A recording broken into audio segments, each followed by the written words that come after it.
یہ کوئی عام پاکستانی ریسٹورانٹ نہیں ہے. اس ریسٹورانٹ کے بارے میں نیو یارک ٹائمز اور واشنگٹن پوسٹ میں اور بہت سے جریدوں میں مضامین چھپ چکے ہیں.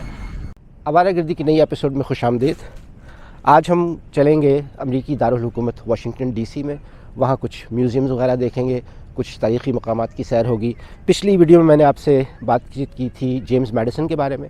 آج بھی ایک تاریخی شخصیت کی بات ہوگی جس کا مقام آزاد امریکہ کے بانیوں کے بعد امریکی تاریخ میں سب سے ممتاز ہے. پھر ہم چلیں گے ایک پاکستانی ریسٹورانٹ میں, اور یہ کوئی عام پاکستانی ریسٹورانٹ نہیں ہے. اس ریسٹورانٹ کی امریکی میڈیا میں جتنی کوریج ہو چکی ہے شاید ہی کسی اور ریسٹورانٹ کی ہو. سو چلتے ہیں واشنگٹن ڈی سی.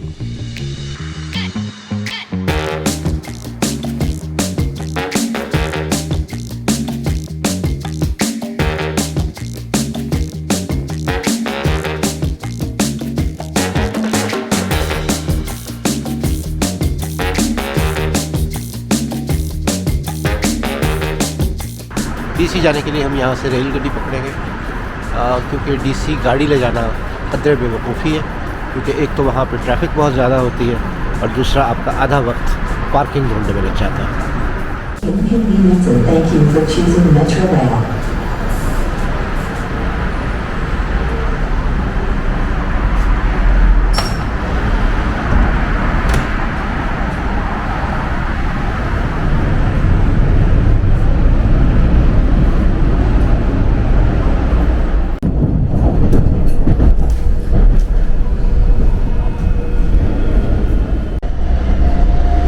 ڈی سی تک یہ ٹرین ہائی وے کے درمیان سے چلتی ہے اور ڈی سی پہنچتے ہی زیر زمین چلی جاتی ہے.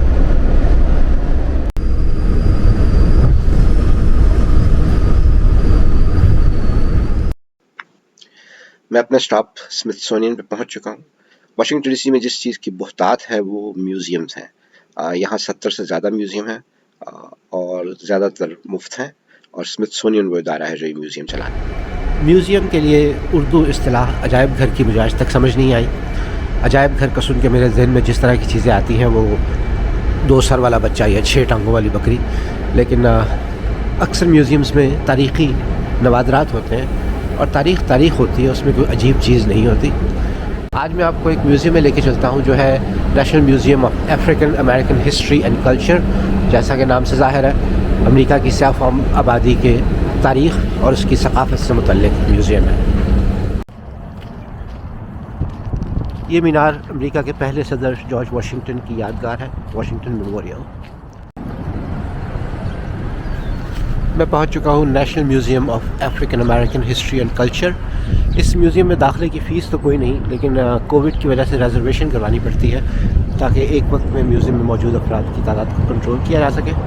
میری ریزرویشن تو 3 بجے کی تھی, لیکن میں پاکستانی حق استعمال کرتے ہوئے 20 منٹ لیٹ ہوں. تو چلتے ہیں میوزیم کے اندر.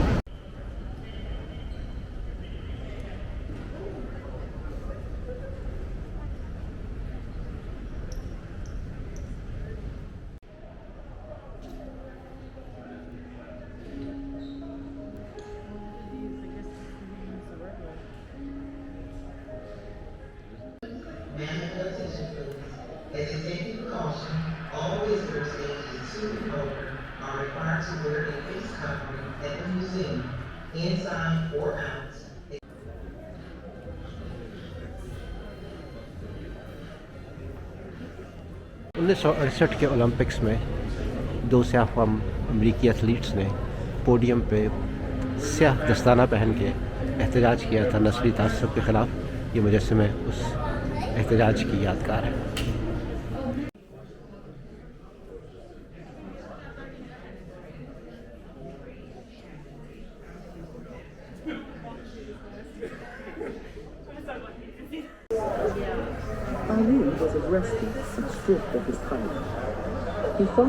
بلیک ہسٹری کا ذکر ہو اور محمد علی کا نام نہ آئے, یہ تو ممکن نہیں.